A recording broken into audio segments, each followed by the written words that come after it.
Coming up on this episode, we talk about the iPhone SE, go into some details and see who's probably best for. Also, going over our photos of the past a little bit and some tips on this week's iPhoneography podcast.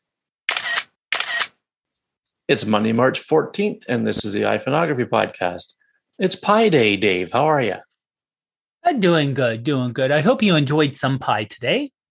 I did. I had pizza pie for supper. I had pot pie for lunch. Oh, nice. And because our local store today had pot pie for $3.14.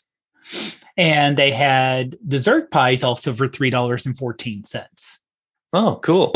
So we got a cherry pie. Oh, yeah. That we can share with work tomorrow. And like I said, lunch was a pot pie. So that was a nice little yeah, snack. there's nothing like a good homemade, even if it is a store-bought, but homemade cherry pie. So yeah, we're not going to talk about the weather because we just had about a 10-minute discussion about how much snow I have compared to what you have. And I think there's a little bit of truth coming to the fact where people say in Canada, you have summer from 2 to 4 on a Tuesday in July. And that's beginning to be what it seems like because we still have a fair bit of snow here. Yeah. But hopefully it'll be gone soon. But today or tonight, we are going to talk about something that was announced, I guess it was last week, and it was the new iPhone SE third generation. So this little puppy here is, I hate saying the cheap version because it's not cheap. It's just inexpensive. It's still very well made. I don't know what the sales were like for the first SE and the second generation SE, but I'm sure they sold well enough that they decided they're going to make another one. So it's exactly the same physical dimensions as an iPhone 8 even. So if you've got an iPhone, a case that fits an iPhone 8, it will fit this new iPhone SE. At least I'm pretty sure the buttons on the sides are in the same spots. Sometimes they tend to move them around a wee bit, but I think they're in the same spots. But anyway, Dave, your initial thoughts on this before we kind of dive into it a little bit? Sure. It is, you know what? It is entry level. And luckily, the step up from the base 64 gig, which no one should ever buy a 64 gig phone. I'm sorry. Apple should not be selling a 64 gig phone. I can remember when they were what were they, 4 gig? The first one, 4 and 8. Yep. 4 and 8 were the first ones. Completely ridiculous. Back then it was different because no video. The cameras were they megapixel? I forget. Barely a megapixel. Not much. In the very first they were low ones? resolution. Yeah. At 1.2 maybe. Yeah, it was horrible. But now that you basically have a 12 megapixel camera, in the lowest phone they have. So we're talking a good camera that's going to, it's going to take a lot of the size. It doesn't do RAW, but it still does, and does video still. So it can still take up a lot of space. 64 gig isn't a lot. In my mind, it should be 128 as your base and then going up because honestly, the 128 is only $50 more in the US. Mm-hmm. So don't do it. If you know someone who's going to buy this let's say for a kid, which I don't know, an older parent, because I think this would be great for I hate to say older people because hello boomer, but just let's say for the grandparents, even though, there are some, I don't want, because my dad, who is in his later 70s, has, an iPhone 12. So he has a higher end phone, but, like Ruth's parents right now, they have flip phones still. Right. Yeah. And we would love for them to have a smartphone. And this is all I need. That way we can get them on Facebook so they can see the grandkids and the great grandkids. Yeah. And this is a little smaller screen, still but still 4.7 inches. So it's still a decent size. It's not teeny tiny. It's not 3.5 inches. Right. Yeah. So it's still acceptable. So yeah, my thought is, it's a nice step up from the original SE. And if you're someone who likes Touch ID instead of Face ID, since it's the only phone, I should say, that offers Touch ID still. Yeah, even though that's right. It would be really nice for Apple to say, "Hey, we offer Touch ID in the iPad Air on the power button on the side. Wouldn't it be nice to add that as an option to the iPhone to have it on the power button on the side?" And I fully expected that when the 12 came out. When I didn't see it on the 11, I thought, okay, the 12 is going to have it. And then I didn't see it there. And then I thought, okay, well, the 13's got to have it. Now I've lost faith in it because I don't. No. I think if they do it, they're going to put it in the screen. But I don't know. Well, one thing to remember is that they did come out with the new version, the iOS today. Yes. And this has the new one that will work with a mask, even if you don't have an Apple Watch. Yeah. Yeah. I updated mine today. And so just real quick on that note, when you put that update in your phone, and this only works on 12 and up, you got to redo your Face ID. And so if you wear glasses like Dave and I do, the first time you do your face scan, they want it without your glasses because I screwed up and I did it with my glasses, and then it said for the second scan, then you're given the choice, Face ID with a mask. So you tap that. And then it wants to scan. As soon as it sees your face, it said something like it didn't recognize the same face. Well, it's because then I had my glasses off. So I thought, okay, first time you do it, take your glasses off and do the Face ID scan. Mm-hmm. And then when that one's done and you want to do the Face ID with a mask and then do that new scan, that's when you put your glasses on. You don't even have to have a mask on, but you'd put your glasses on and then scan again. And you have to do it for each different pair of glasses that you may have. And it does not work with sunglasses. So if you have, like, say, reading glasses and then a different pair for just everyday, use or whatever, you have to do it with both those pairs of glasses. And then it'll work with the mask.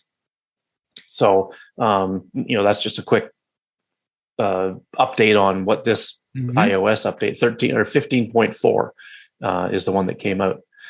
Yeah. So yeah, I mean, that's why Touch ID, especially over these last 2 years, would have been a great thing to have.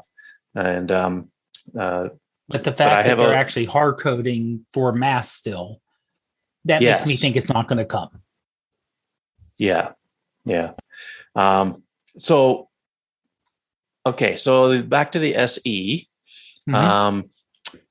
Okay, so we covered the screen size, 4.7 inch. Now, Dave was kind enough to provide me with a document, which is basically the saved web page from Apple's website showing the difference between the new iPhone SE third generation, the iPhone 11, and the iPhone 12. And so we're just going to kind of touch on some of the differences here real quick. So we'll start with screen size. It's 4.7 on the SE and then 6.1 on the 11 and 12. And that's because they don't have that, it's completely full screen. So you get more screen space, sure. But, the 4.7 even not bad. No. And even remember this is your classic iPhone with the chin and with the big forehead. Yeah. So even though 6.1 significantly bigger, the phone itself isn't, but it still is it still is a smaller iPhone. Yeah. It still is smaller. Yeah. It's not like the 8 Plus, which was considerably bigger, which was basically the same size as my 10S Max, except the screen was a little smaller. But overall dimensions of the phone were fairly close. But so then we get into the meat and potatoes of these things, which is the chipset. And so, of course, the new one they said comes out with the A15 Bionic, which is the same chip that's in the iPhone 13. So compare that to Dave. You were able to explain this to me better than I was able to understand it. So the differences between the A15 and the other two would be. Sure. It has the same amount of cores. So there's still 2 performance cores and 4 efficiency cores. The difference is the performance cores from the 14 and 15, they run around the same speed, but they take less power. And the 4 efficiency. This is the A14 and the A15, right? A15, right. Yeah. And the difference, and obviously the 13 being 2 generations, they both run quicker and use less energy. That's a great thing. And the efficiency cores, they ramp them up. So it's kind of like if you had a car, you would get the same performance, but better gas mileage out of your speed. And you would get the same economy, but even more boost from the one that you want to get better gas mileage out of. Yeah, that's so a good analogy. It is better. Yeah, they did tweak it. And same thing with the GPU. They have tweaked it to be, even though it's still only 4 cores, it is better. Yeah. And the one thing that we both agree, the big difference is having an 8-core Neuro engine versus an 8-core with the old one and with the actually with the 12, 16 cores. Sorry, yeah. So that is a significant bump up. And that's where all your machine learning's happening, especially for photography where you only have one camera here. You only have the wide, you don't have the ultra wide to do a lot of the image manipulation, machine learning. Remember, this is also with the A15. You get something like Pixelmator Pro, which has built-in machine learning and super resolution. That'll work great on this new phone because of the A15 chip and the new neural engine. So it'll run a lot quicker than, even though they're bigger, they have they may look with the newer design language, it still has a beast of an inside going on here. Yeah. So capacity wise, like you said earlier, it starts at 64, which they should never do. But then they go to 128 up to 256 gigabyte. And we were talking earlier and we thought, the 128 should be just the sweet spot for this phone. It's not doing RAW, it's not doing ProRes, all that stuff. So, 128, I had a 128 in my iPhone 8 Plus. I think it was either the 8 Plus or the 5S. And I never fell short of space. Yeah. In all the playing around I did. And my also thought is, if you're getting an SE, unless you're a major fan of the thumbprint sensor and the form factor, or you have, let's say you're a large institution that you're set on this form factor, you don't want to change your form factor yet. You're not one going to, if you want to do and stretch out and do all the high end stuff, you're going to go for the newer phones with the more capacity and the larger screens and everything. So, like I said, 64, no. 128 is nice because also it's only $50 more, which I know it's not my money, but for going from 64 to 128, even though that's what it should be. And they did have a $30 price increase over the previous SE, which was at $399 US. But you're getting, especially with the A15, you're getting a massive jump in performance over the previous one, and future proofing. No matter how you cut it, it's a better camera. Comparing old SE to new SE, it's a far better camera. Display wise, we talked about the size, 4.7 inch. Other than that, the rest of the display specs are the same as the 11 with regards to not necessarily pixel size, or pixel dimension, but contrast ratio, true tone display, all that stuff, wide color display. They're both LCD. They're both LCD versus OLED. So right, yeah, and so I mean, the display is Apple still makes good. Yeah, the Apple still makes the best LCDs out there. Oh, sure. Yeah. Okay. Now let's get down to, we went through the chip. Okay. Let's look at the camera now. Yeah. Here's what it won't do. It won't do, obviously it's only a single camera. So it's not like there's a telephoto or an ultra wide. Right.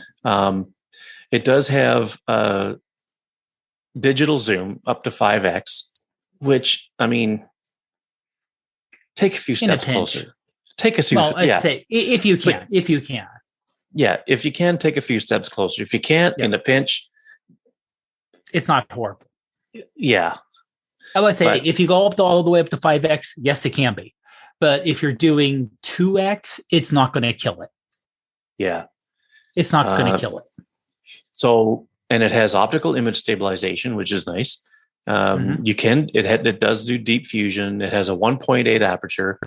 One thing it will not do is night mode.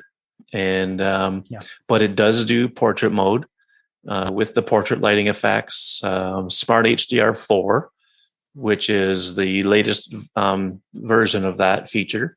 So you're going to get, great exposures, great exposure latitude, probably in just about any situation. And it has the photographic styles that came out with the 13. And have you ever used that, Dave? Nope. The styles? No. Yeah. No. Just mainly because I like to go. Yeah, I like to go as neutral as possible, to be honest. And then if I want to edit or get a mood, then I'll do it that way.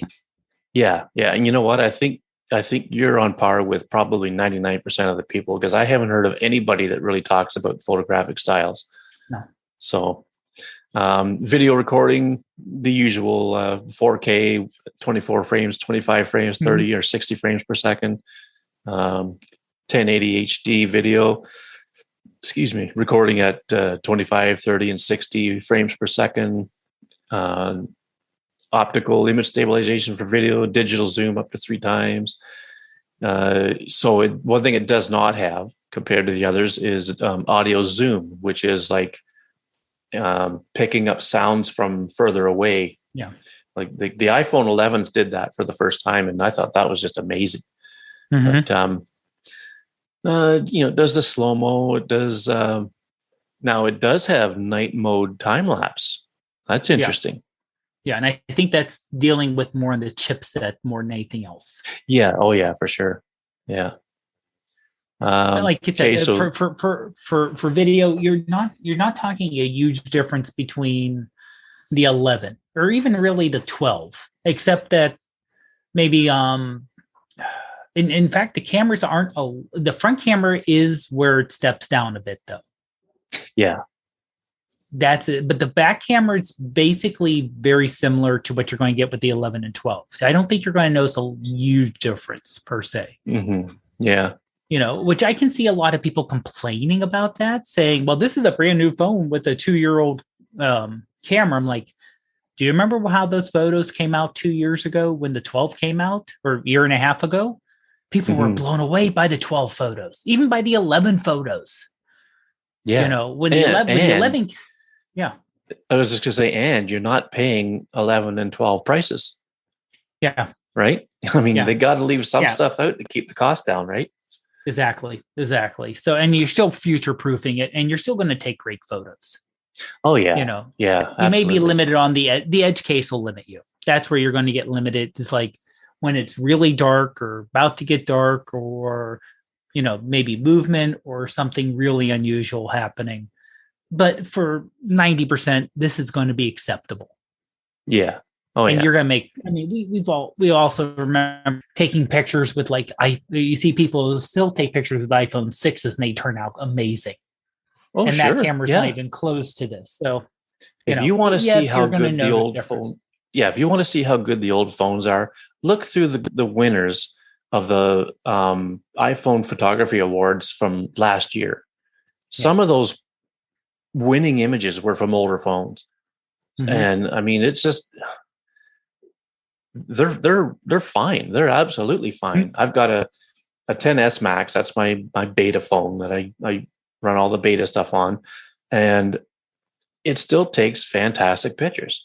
And and of course I got the 12 Pro Max, and I'm I'm probably going to struggle finding a reason to upgrade this year, but I'm going to do it anyway.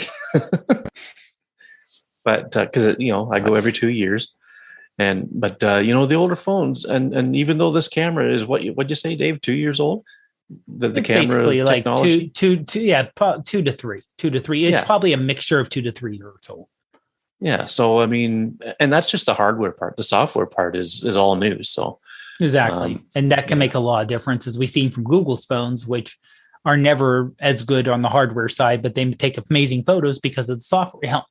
Even the Pixel phone takes significantly better pictures than a Samsung a lot of times. And that is 100% Google's built-in camera app, which I understand why they don't want to release it for Android phones, let alone other iPhones, because no one will buy a Pixel phone if they can get the same thing with, it's like, I want to download. Sometimes it's be like, I see pictures people take on like the Samsung or the Pixel of the moon or other things. Like, I can't take that picture with this phone.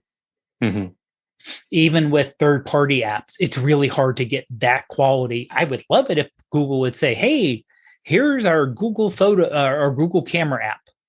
Yeah. And I would use it to give it a tryout. But of course, they won't do it. The same reason, in reality, the same reason Apple won't do iMessages. Mm-hmm. You want to have a lock into your platform, which I understand. Yeah, you want to make something appealing about your own product. Yeah. Exactly.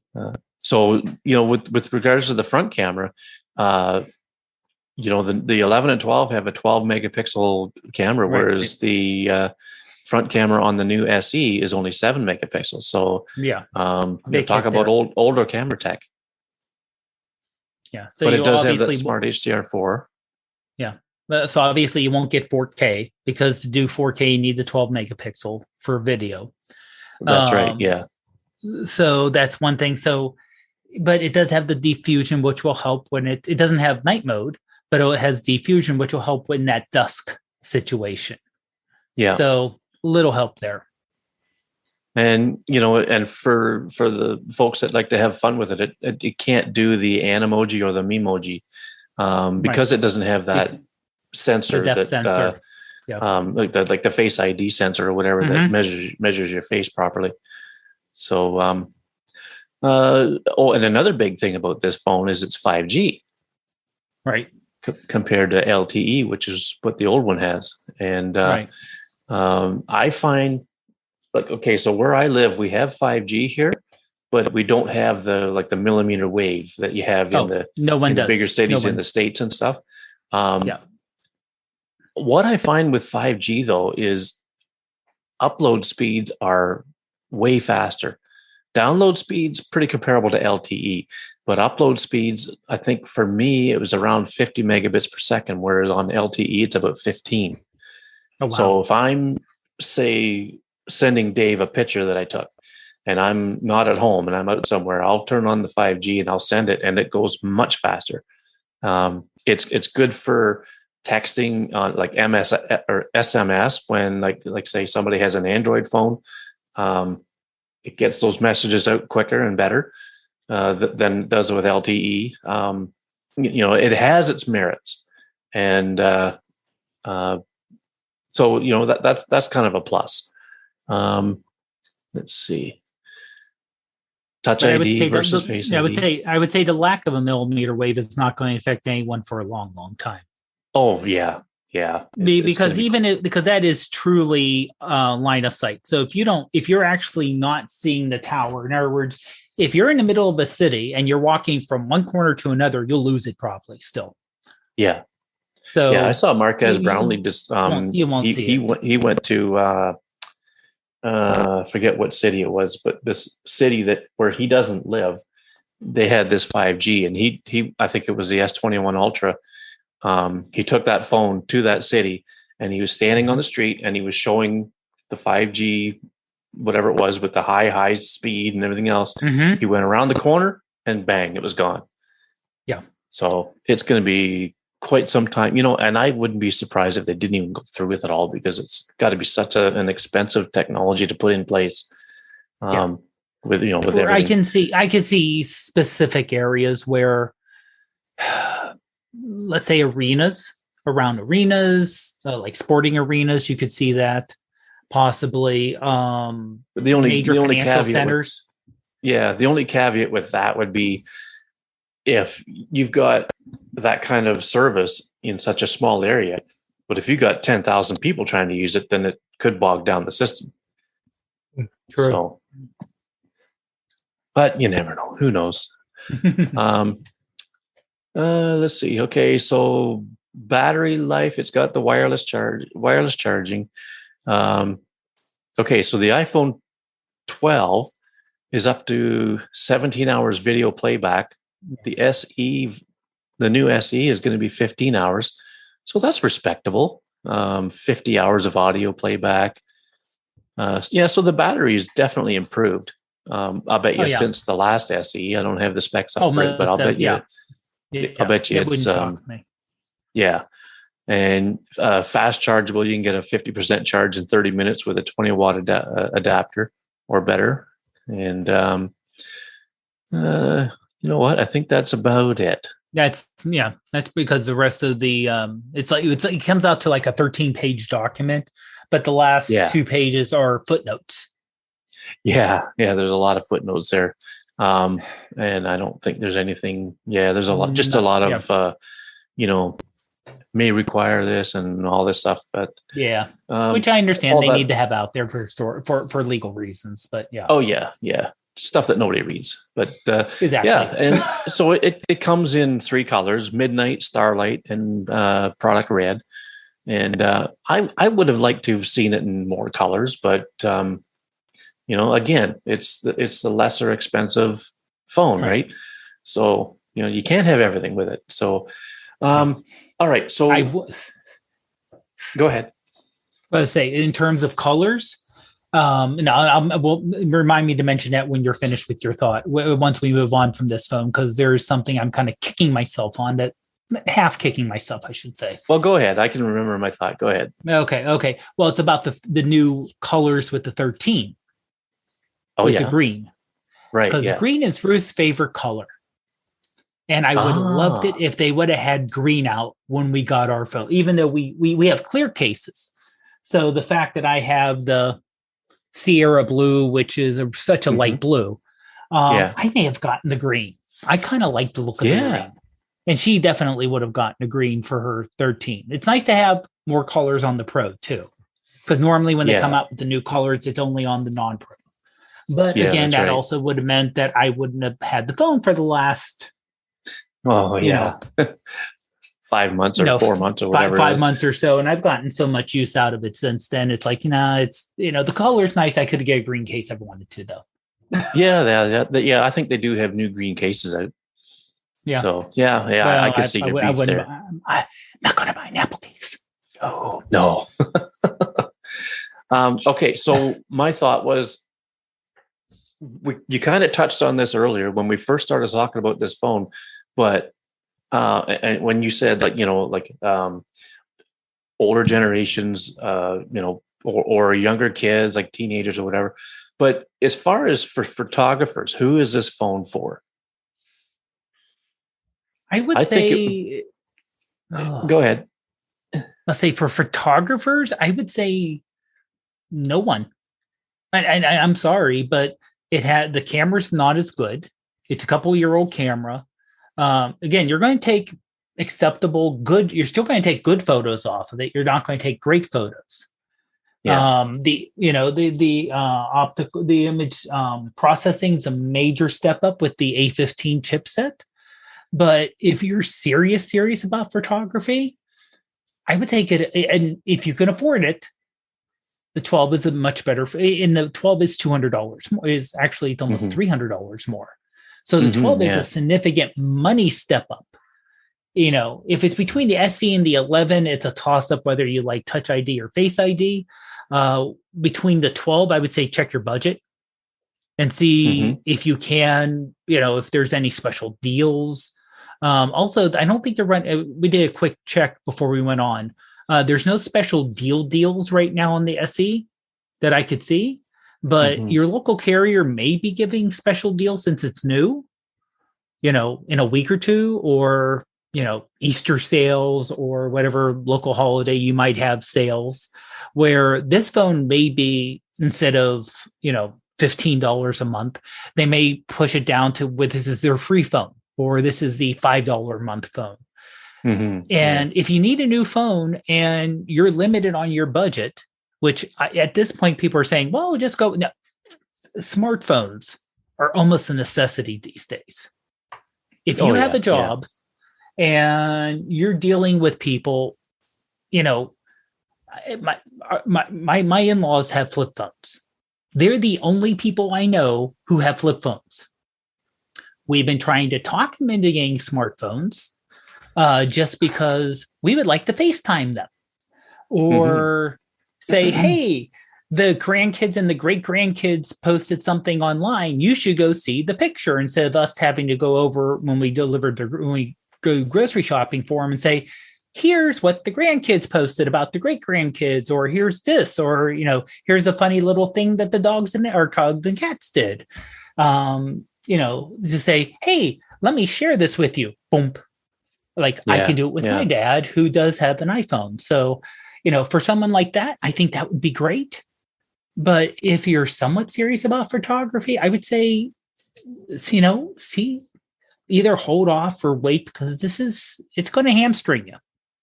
It's a good basic phone, but there are, and if you want to go over to the dark side, wink, wink, nod, nod, joke, joke. There are better Android. Well, there are better Android phones for the same price. Yeah. Yeah, you're right. If you're not someone who's not stuck, but you're kind of trapped in the Apple ecosystem, and you want to flip over to Android, there are better Android phones for $400 than this phone. Yeah. Samsung, their best-selling phone is not the S22, S21. It's the A12. Mm-hmm. Because it's a much cheaper phone. Yeah, and there's a Galaxy FE, I think, too, that is a pretty reasonable price. Yeah. So, if you're someone who's in the Apple ecosystem and you just want, a more of a basic phone and you want to keep the price down, I think this is a really good phone. And because of the A15, it's going to keep you good for years. This is not a phone that you're going to, 2 years down the road, it's going to start getting slow on you. This phone is going to be blazing. And because it's got the A15, you're going to have software updates probably for the next 5 or 6 years. Oh, yeah. Yeah, at least. That's a budget. I think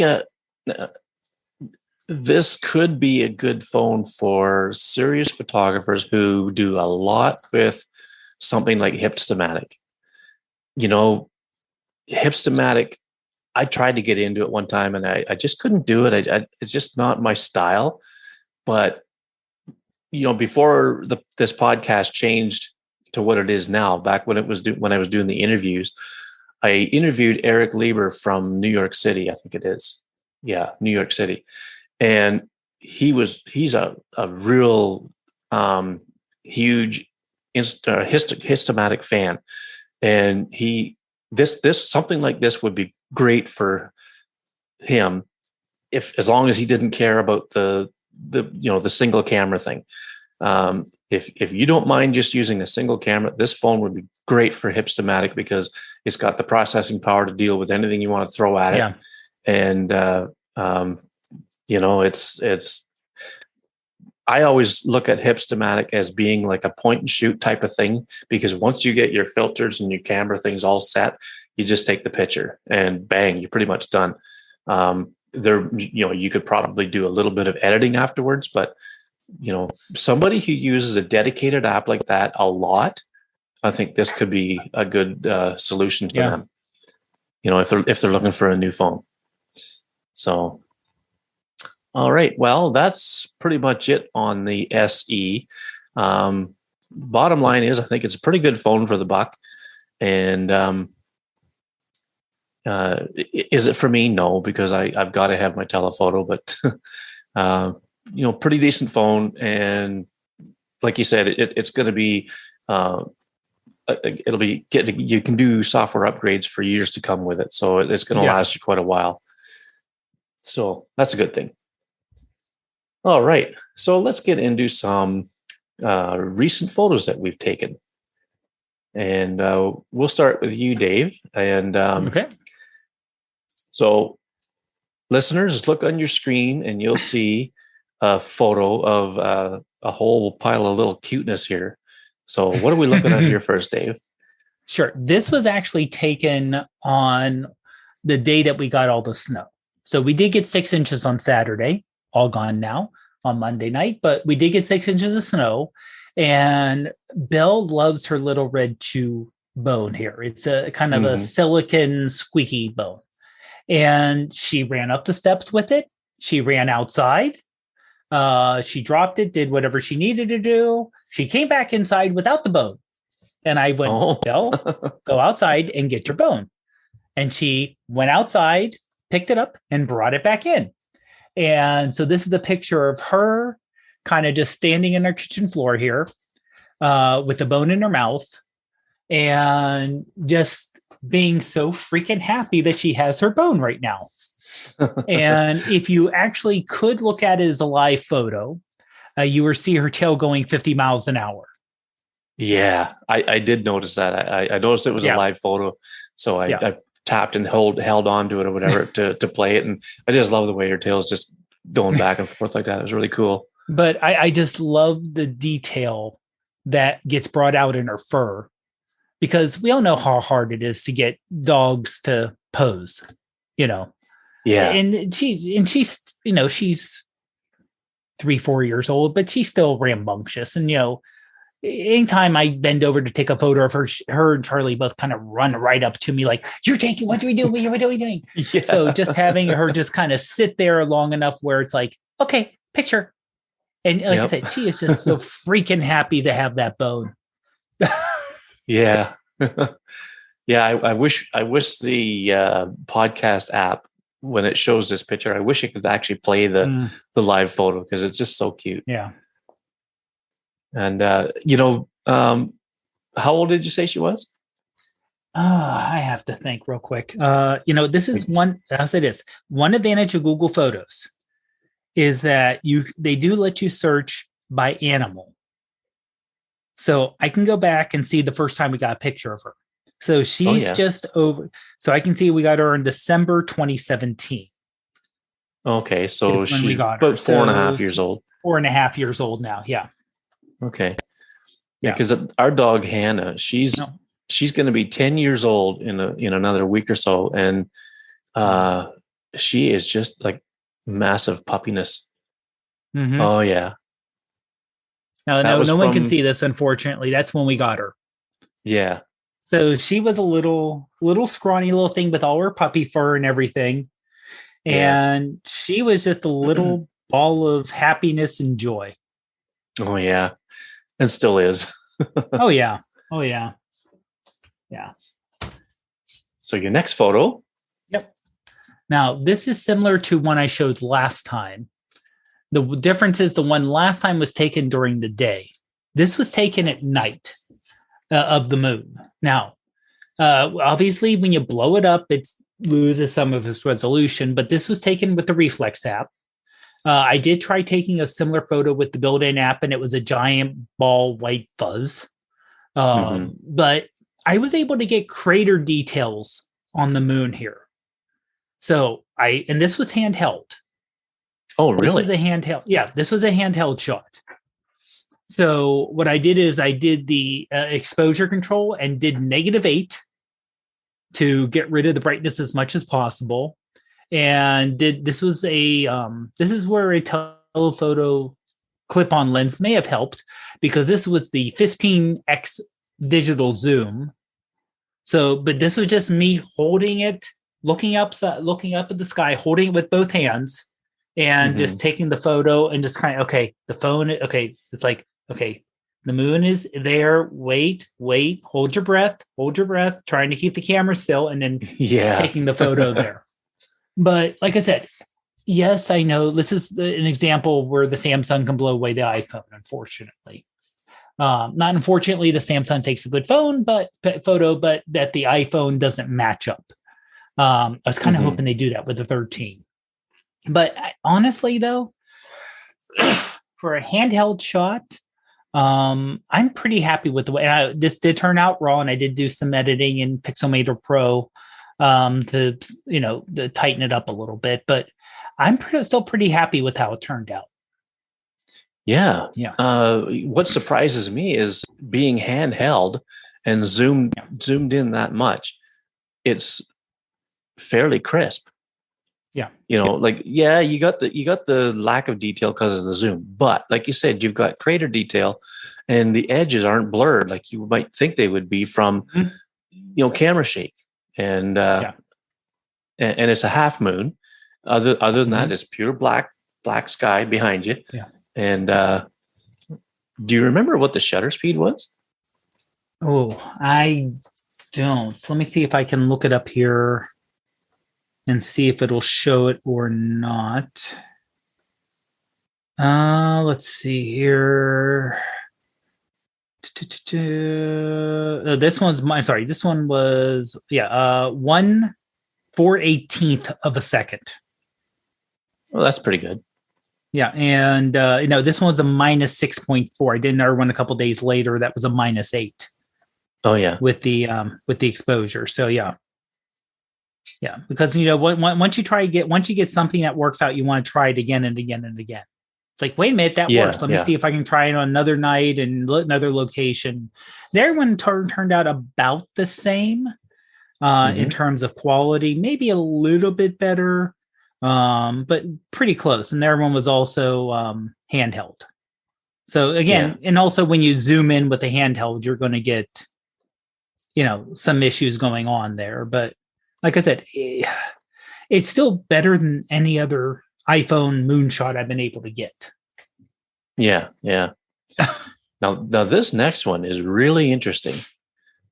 Folks, look at your phone and take a look at this. I know it's not going to be looking at on your podcast app isn't going to do it much justice, but boy, oh boy, check this out. What is that? Okay.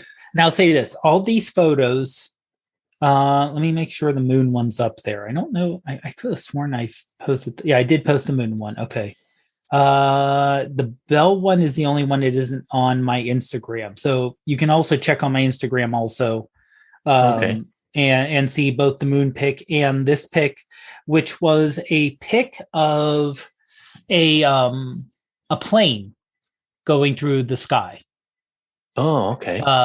So that center thing you see with the red dot, which you can almost think would be a UFO or an asteroid or meteorite or something. Yeah, that's just a straight plane. And again, this is something I also zoomed in. The things a lot above and below are just the clouds that were there at the time. I thought it turned out, just how it framed it was interesting. Yeah. But I also went into Polar and used the overlay of the lightning bolt and did a gradient to bring in kind of the red transitioning to a blue. So it almost looks like a starship coming out of the, a nebula that's caught on fire. Like a cosmic abyss or something. Yeah. Mm-hmm. Yeah. It has almost a Star Trek feel to it, I think. Yeah, it's really cool. So right where the plane is, there's another something there. I don't know what that is. Do you see it? I'm not seeing it. Like it's just a little bit behind it. Well, I see the red dot and I see a white. Is the white dot? Yeah, that's the wing. Oh, okay. Or that's the tail. That's probably the wing or the tail. The red dot's the light on the nose, and that's probably the top of the tail there reflecting. Okay, that makes sense. Yeah. It's here. There's the warp nacelles. Yeah, that the way you put this together is so cool. with the lightning and the gradient and the pink. It's borderline hot pink, really. In the sky and the clouds, and it's just really. I got to play around with Polar. I tell you, this is so cool. And the nice thing is that is the free version also. Yeah, So all that's available if you just want to try it out. Not an ad. They're not sponsoring me. Right. Not sponsoring me or us, but the free version, which you can do a lot of work, a lot of editing, a lot of color correcting and processing to make a photo look realistic, and also kind of go wild with the overlays and the colors there too. Yeah. Oh yeah. Yeah, that's pretty cool. Yeah. Okay, so I got 3 here. Okay. Let's see. Believe it or not, you're going to find this hard to believe, Dave, but they all have snow. And I'm shocked. I can imagine your utter shock. So this is a typical Canadian mourning dove. I'm sure they're all over the place, but I call this one a Canadian one because it is just on the back deck. So I took this photo outside a window. And I mean, if you were able to see this up real close, Dave, you could probably see it. There's a little bit of fringing at the top of the snow on the bird bath. Yeah. But we've got the bird bath sitting on the deck, and in the background you see our shed, and then the snow that's still in the yard, and it's still like deep like that. It's ridiculous. And this dove was sitting on the edge of the bird bath eating the snow. Now, underneath the snow, there was a bit of water and ice and stuff. So maybe he was trying to get a drink or something. But I just thought it was kind of cool watching this bird do that. And probably only in Canada, you may see something like this. I don't know. But so I took this with a reflex, and I also put the reflex 60 millimeter tele on the telephoto lens of my iPhone to give me really good reach. Now, this is cropped a wee bit, but not a whole lot. So, and other than that, I just kind of optimized it. I might have even just hit the magic wand tool in photos to optimize the image a little bit, get a little better contrast out of it. And then, of course, finish it with the ever so slight vignette just to kind of get the focus back in the middle of the picture. But yeah, this was just the other day out the back door through the glass. And that's what doves do in Canada. Which is understandable. I mean, like I said, I like the fact that you can get this, like I said, just a tinge of fringing, but you can get the snow and the brown, and the fact that the dove pretty much matches the fence coloration or the shed. Yeah. The shed. Yeah. It's kind of wild how close it is. Yeah. You know what? I never really thought of that, but yeah, you're right. It is a pretty close match, almost like camouflaged. So my second shot, we took a drive, and I think this was on, I want to say Sunday or Saturday. Anyway, I can't remember what it was, but anyway, it was on the weekend, and the wind was so fierce that I stopped at a place along the bay. I was going to get a panel photo of the bay and the waves and whatnot. The wind was so strong, Dave, I couldn't even stand still. There's no way I could hold the phone still. And even on a tripod, it would have been a mess. The wind was, I'll bet you it was easily 40 to 50 miles an hour. Wow. It was just such a windy day. Luckily it wasn't snowing, or we wouldn't have been able to go anywhere. It would have been a flat out blizzard. But so this picture is on this one back road that we were on. And in fact, I don't think we've ever been on it before.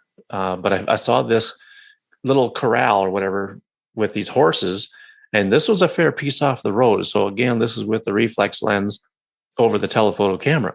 And there was no way I was getting out of the car to do this. So I just pulled over to the side of the road, and put the window down, and that's how I shot. I shot a few of these, but this one here, I was lucky enough to get snow as it was kind of blowing up, kind of like a dust devil, that type of thing. Mm-hmm.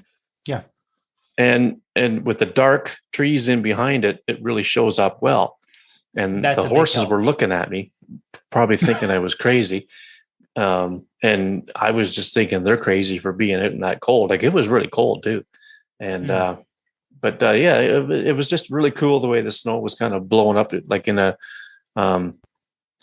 I don't know what you would call it with snow, a snow devil maybe, but it was like a dust devil that you'd find out in the desert, and it was just blown in circles and kind of just blowing around that yard. But it was a fair piece off the road. I wish it was closer, because I would have liked to have been able to get, an even better view of the horses. But yeah, it was cold and windy.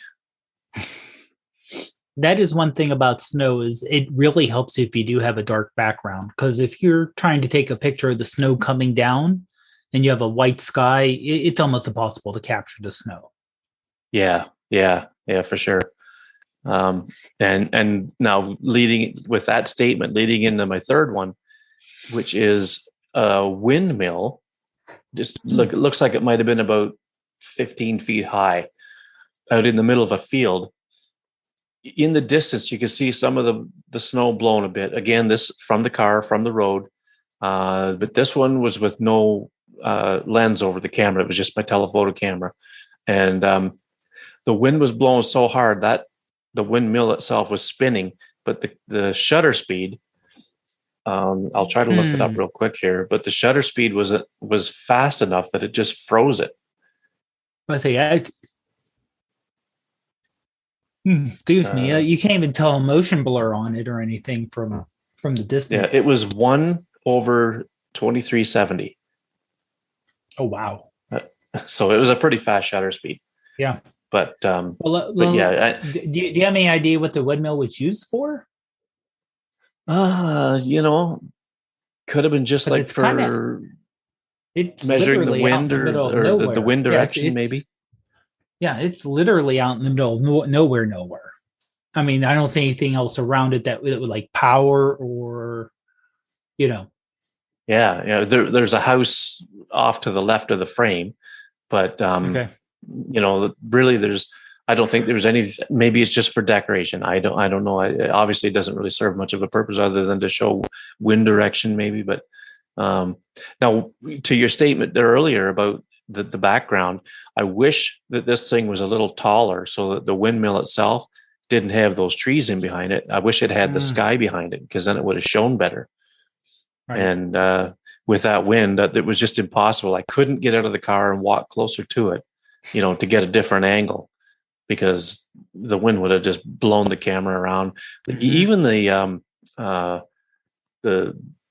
image stabilization inside the phone was blowing shaking in the phone when the wind was blowing, because it was just knocking the thing around like crazy.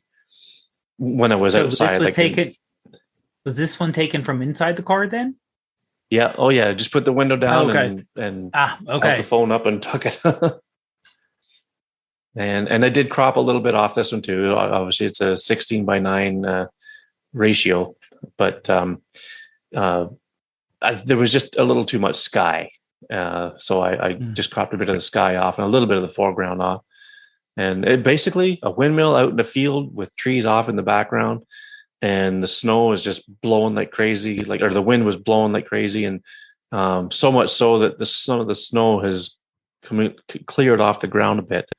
And you can see the frozen, it looks like maybe a grain field or something below it. But yeah, it was crazy, crazy wind. And, we still have snow. Too much of it. So that's our recent pictures. And so now for our tips, you kind of touched on your tip earlier, Dave. Yeah. About, if you're looking for a new phone, and, most carriers will run some kind of special, either a web special, maybe a special through Apple's site, maybe it'll offer something. So, unless you are in dire need of a phone, as in your current phone is broken in two and you need a new phone today, keep an eye out on deals. Also, there's so many holidays for special deals anymore. I don't know how it is in Canada or other parts in the world, but Easter is almost as, I don't want to say almost, Easter's getting close to gift giving size as Christmas for a lot of people in the States. So a lot of people are going to run special deals. And then, I know a lot of people have, admittedly, it's a little bit off, but, like Black Friday deals in July. And I'm waiting for Black Friday in spring. It's only 6 months to Black Friday, so we're going to offer a special deal in April. It's like, really? But keep an eye out for special or deals, or where you if you're looking for a new phone, like even with the SE, you're like, well, the SE I spec it out of this, but I know it's T-Mobile versus Sprint, or not Sprint. I'm sorry. They're merged, sorry. T-Mobile versus AT&T versus Verizon. Hey, this one's running a deal. This one isn't. Are you open to switching? If you're not open to switching, go to your current carrier and say, hey, I see this deal over here. Can you match? The worst they can say is no. And if you don't need a new phone, it's like, okay, well, in that case, I'll see you when I can get a new phone later. Yeah. It's almost like buying a car. The best time to buy a car is when you don't need one, because then you can always say, exactly. You know what? I'm happy with my current car. I'm going home. See you guys. Versus, I need a new car and I have to be here and I have to buy a new car today. And you lose all your power. Same thing with like, I'd like a new phone. I can afford one. I looked at my finances. This thing's paid off. I'm happy. It sounds like a good time for a new phone versus, I'm in desperate need for one. And yes, I'll buy whatever you have. And, Yeah. Oh, yeah. Yeah, that is a great tip. I'm trying to think of what phone it was that I got a really good deal on. And I think it was my wife's 8 Plus when I bought her that. It was Black Friday and I got it for like $300 when I paid $1,100 for mine a few months earlier. I was glad that I was able to get it at such a good price, but it kind of ticked me off a little that I paid so much more for mine when I could have just waited. Had I known, like, you never know, right? But like you say, these holidays and these special days throughout the year, that's generally when these sales are going to pop up. So it's a good idea to keep an eye out for them. So good tip. My tip is it's kind of related to the picture of the dove, but not really, because I couldn't do this with my reflex lens over the other camera. But when you're shooting through glass and you want to eliminate, say the reflection of yourself or any refraction that you might get from the glass and all that stuff, if you can do it, put your phone right up against it, put it flat against the glass, and you'll get a clear photo of what you're doing. A fellow in my camera club, local camera club, a friend of mine was at I think it was a winery where they had some stuff on displays and stuff. And he took his iPhone 12 Pro Max, put it right up against his glass and got a shot of this room that had these big barrels, wooden barrels in, I guess that were, they had wine in them and stuff like that was aging. Right. And he made it black and white, but it was so cool that you couldn't tell it was taken through glass. So if you're in a city somewhere and you want to get a shot of like window decor, sorry, my AirPod just fell out. Oh, there we go. If you want to get a shot of like a window decor or something like that, put your phone right up against the glass. Make sure it's a clean part of the glass, and you'll get a much better picture than you would if you held it away from the glass. Unless you want to incorporate your own reflection in the photo, but if you want to get a nice clean shot, put it right up against the glass. So that's my tip. And on that, I think we got ourselves a show, Dave. No, sounds good. Alrighty. Well, actually, you know what? Real quick, I'm going to say this. Sure. On Wednesday, we're recording this on Monday night. On Wednesday, and Dave, I had to set this up when I had to, just because of scheduling and everything else. But it's going to be early in the day for us. But I'm going to be interviewing Joe Bradford from the UK, and she is the author of a couple of books on Snapseed.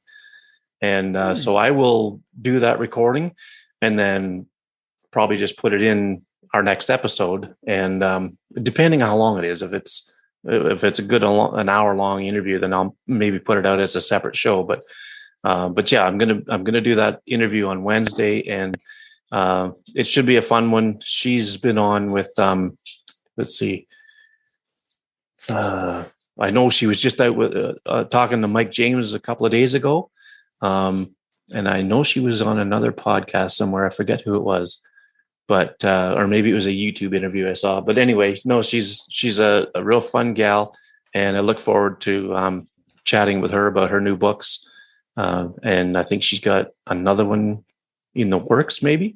Wow. But we'll find all that out, and so that'll be coming up on the next episode. So look for that. And other than that, I'd have nothing solid as far as plans or whatever. But you know us, Dave, we fly by the seat of our pants. Yeah, pretty much. So anyway, yeah. So tell everybody where they can find you. Sure. You can find me on Instagram and Twitter as ProfPod. You can find me on TikTok as ProfPodPGH, and on the iPhoneography Facebook group, and Shane Mawson's Bloody Legends group as Dave Podner. Alrighty. You can find me on Instagram at McMillan Photo, and Twitter McMillan_photo, and all my online links will be at about.me/McMillan. So thanks for listening, everyone, and we'll see you on the next one. Bye-bye.